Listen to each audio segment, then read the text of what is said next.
Bonjour la famille, j'espère que vous allez bien. Si ça ne va pas, dites-vous que ça ira mieux demain. L'optimisme africain, c'est ce qui nous aide à tenir. Chers amis, je vais vous parler de la situation en Côte d'Ivoire, comme j'avais promis faire cette vidéo la dernière fois. Et donc, moi, mes questions sont toujours les mêmes, hein. Pourquoi, après toute cette accusation, après cette investigation des deux enquêteurs européens occidentaux, occidentaux on va dire, même s'il y a un qui est d'origine, un de nos frères qui est nigérian, mais c'est quelqu'un qui travaille en Occident, donc voilà. Pour résumer, je l'ai dit, après cette enquête de ces deux journalistes de Vice Media, des accusations très graves en l'encontre de M. Bakayoko, Ahmed Bakayoko, surnommé Angadja Bak, M. Cocaine Man. Donc après cette histoire de Cocaine Gate, je ne comprends pas que M. le Premier ministre, entre guillemets, ne soit pas monté au créneau pour se défendre son intégrité. Et silence radio de la part du gouvernement aussi, de M. Ouattara. Je ne comprends pas, puisque M. Ahmed Bakayoko est un membre du gouvernement, donc, et pas des moindres. Donc je ne comprends pas qu'on puisse pas, que M. Ouattara ne puisse pas essayer, ne serait-ce que pour la crédibilité de son gouvernement, faire un discours et prouver, démontrer que ce sont des allégations et qu'ils vont tout faire pour rétablir la vérité et puis laver la réputation de leurs membres du gouvernement et pas des moindres. Donc voilà. Donc ça c'est une de mes premières interrogations. Et je me dis que si M. Bakayoko, plutôt que de chercher à se défendre, de se blanchir, porte plainte auprès de certains activistes comme la GEP et M. Guedi, il y a un problème. Donc là n'est pas le sujet. C'est pas important de plaindre contre quelques activistes et puis les deux journalistes en Côte d'Ivoire que sa situation va s'améliorer. Au contraire. Donc moi je me dis de deux choses l'une.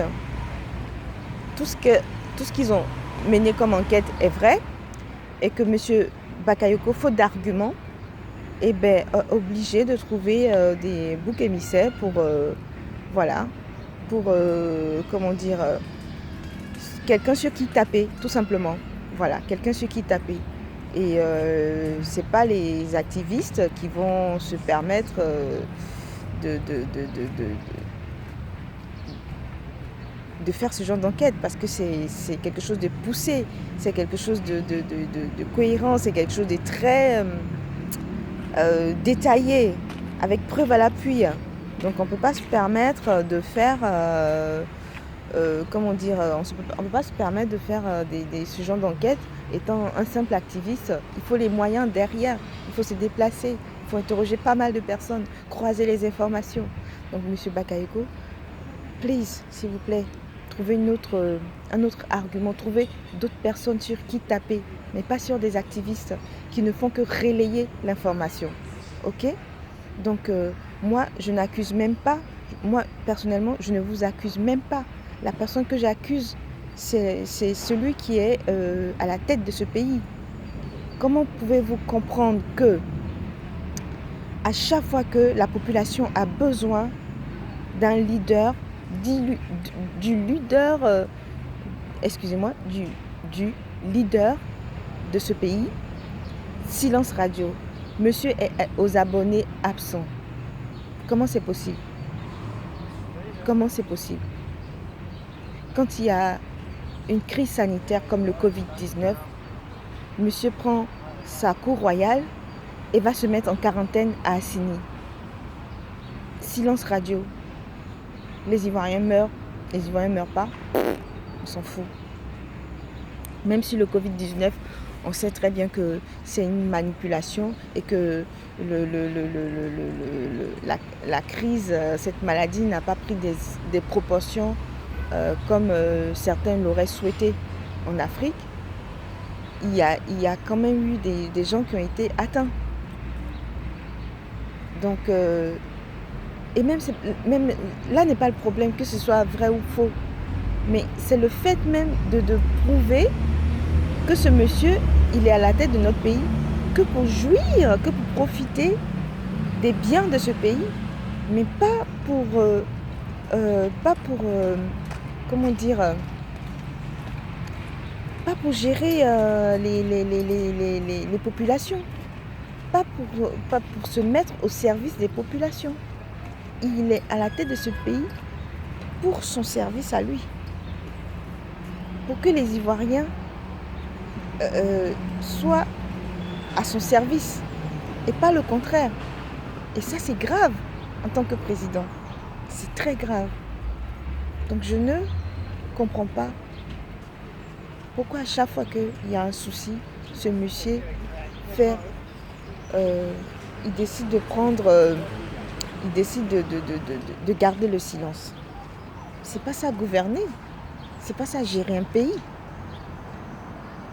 Si vous ne pouvez pas, vous n'avez pas les capacités, ni l'envie, mais libérez ce pays. C'est pas un trône pour filer, parce que vous êtes fatigué, filer le bébé à votre frère. Non. Donc voilà. Je me pose plein de questions et je n'ai pas vraiment les réponses. Et je me dis que les réponses ne viendront pas d'en face.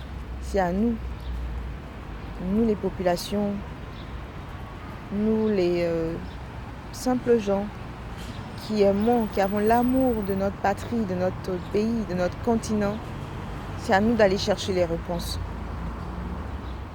Je ne comprends pas que l'opposition n'ait pas réagi dans cette affaire de Cocaine Gate. Parce que aujourd'hui, la jeunesse est gangrénée par cette saloperie-là. Et apparemment, c'est le gouvernement ivoirien qui est à la base des malheurs de la jeunesse africaine. Comment faire? Comment faire pour remédier à ça? S'il n'y avait pas eu l'enquête du président de la Gambie, tout ça ne serait pas... On n'aurait pas su ça aujourd'hui. Donc je profite de cette prise de parole pour remercier mon frère, mon ami, comme on a tendance à s'appeler entre nous, mon chouchou, Guedi de Guedi, pour toute cette enquête, pour toute cette explication détaillée du rapport d'enquête, du rapport de cette enquête sur le trafic de drogue en Côte d'Ivoire. Merci beaucoup pour tous tes épisodes. Je n'ai rien raté. J'ai suivi tous, même si c'était 2 fois, pas en direct, en différé, mais tous du début jusqu'à la fin. Même quand je m'endormais après parce que j'étais trop fatiguée le soir, j'ai réécouté le lendemain. Donc c'était hyper intéressant et structuré et bien expliqué. Et donc rien que pour ça, je te dis merci Guedi et merci pour le travail que tu as fait à ce niveau-là. Et crois-moi que quelle que soit l'enquête ou la plainte qu'on va apporter contre toi, nous on sera toujours derrière toi. C'est tout ce que je pouvais dire aujourd'hui. Et chers amis, je vais vous laisser parce que je n'aime pas faire des vidéos super longues. Donc je vais profiter pour dire aussi que vous êtes la famille Kamit, vous êtes pour moi, vous mes frères, vous êtes les plus beaux. Voilà, les plus beaux et les plus belles. Donc il fait chaud, nous sommes en période estivale. Mettez vos tenues avec vos tissus traditionnels Kamit. Mettez-vous en valeur. Vous avez des beaux corps, vous avez des beau visage, vous avez une belle peau, mettez de la couleur, faites-vous plaisir, euh, restez positif, faites-vous des souris, même quand vous ne vous connaissez pas, vous vous voyez entre vous kamites, faites-vous des souris. C'est que comme ça qu'on apprendra à être solidaire entre nous. Mangez bio, mangez sain, faites-vous faire des plats vous-même. Moi par exemple aujourd'hui je vais travailler, j'ai pas mis ma tenue Camille parce que je suis obligée de mettre une tenue du travail pour aller travailler, voilà. Mais je mets ma tenue Camille quand je suis à la maison, quand je sors, quand je suis off. J'ai mes petits tissus, mes petits pagnes, mes petites robes en pagne, Camille, voilà, donc je vous exhorte à consommer Camille, que ce soit vestimentaire, cosmétique, chaussures, sacs. Bon, voilà, hein, j'ai mon sac qui vient de la Côte d'Ivoire, vous voyez, made in Côte d'Ivoire ou Sénégal, 100%. Donc voilà, et donc je vous dis, faites-vous plaisir, valorisez votre vous, valorisez votre culture, valorisez votre spiritualité. Hein. Aujourd'hui, en allant travailler, je me suis fait des concombres avec de la tomate, un peu de thon, voilà, que je vais manger avec un petit bout de pain. Et puis voilà, j'ai mon bissap à côté. Mais vraiment, purifiez-vous le corps, ça va vous permettre d'être beau, toujours positif et toujours sain. Et ça va vous permettre aussi de rentrer facilement en connexion avec vos ancêtres et d'être en harmonie avec votre spiritualité. Donc voilà, c'était ce message assez positif que je voulais vous véhiculer, vous faire passer et vous dire que la lutte continue. On est de tout cœur avec le président Gbagbo. On espère que sa situation va s'améliorer. Si on avait des gens humains et des gens, loyaux qui jouent le franc jeu, ce gouvernement-là aurait accepté que le président, après toute cette souffrance, après tout cet enfermement, rentre dans son pays pour ne serait-ce que se reposer et se recueillir sur la tombe de sa mère. Moi j'insiste toujours, c'est hyper important pour un enfant de se recueillir sur la tombe de son parent et qu'il y ait un tout petit peu de reconnaissance, un tout petit peu de donner un tout petit peu ce que le président Gbagbo a donné à ce monsieur quand il était lui dans le besoin. Si c'était vraiment quelqu'un d'humain et de sage, il aurait fait ça et le président Gbagbo et le ministre Ablé Goudé seraient rentrés tranquillement, faire une sorte de réconciliation, de la paix définitive, et là ça aurait marché. En fait, l'avenir de la Côte d'Ivoire est dans les mains de M. Ouattara.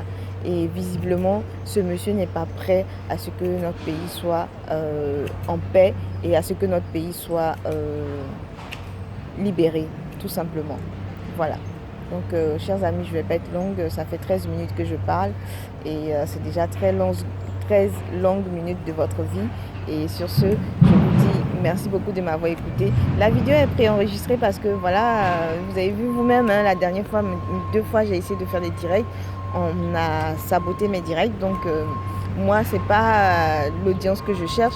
Moi, ce que je recherche, c'est que le message arrive à bon port et que j'espère que si vous trouvez que ce message est poignant et suffisamment éloquent et suffisamment crédible, portez-le là où il faut. Il faut que ça arrive dans les oreilles de celui qui doit entendre ce message. Voilà. Sur ce, je vous remercie et je suis Tanourou de la page Kémite Décomplexée et je ne vais jamais me coucher face à l'injustice. Jamais. Voilà.